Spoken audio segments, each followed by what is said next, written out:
Attorney Sal Panelo, kailangan pa bang umattend ulit ni Digong sa pangalawang Senate hearing at sa Quadcom?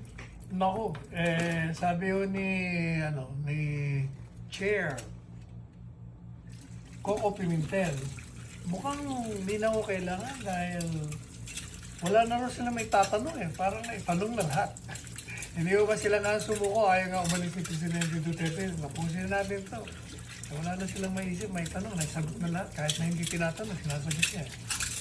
Kaya palagi ko no more need for appearance.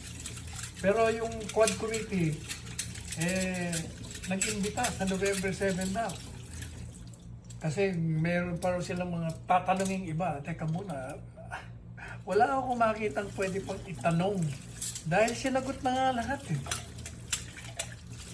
Sinabi niya na siya ang dapat sisihin kung naging bigo ang drug war.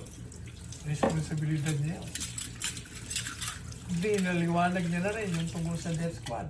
Na walang death squad. Meron mga death squad ng mga kriminal. O ano pa?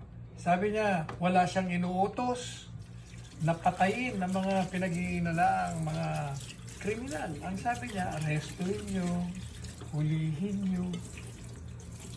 Pag ayaw sumuko ng mapayapa, ano gagawin niyo? Hindi lumalaban sa inyo, unahan niyo, barilin niyo. Sapagkat sa ating batas, pwede ka naman pumatay pag ang buhay ng isang pulis ay nanganin. Yan that's following the principle of self-defense, and that is one of the justifying circumstances ng batas pagdating sa criminal responsibility or liability. Hindi na ako kailangan. Baka, ito yung unless si Presidente Digong gusto niya lang i-educate yung mga kongresista ron at liwanagin, baka hindi pa sila naliliwanagan ng kanyang paliwanag sa Senado. Kaya pwede siyang umattend kung yun ang kanyang layunin.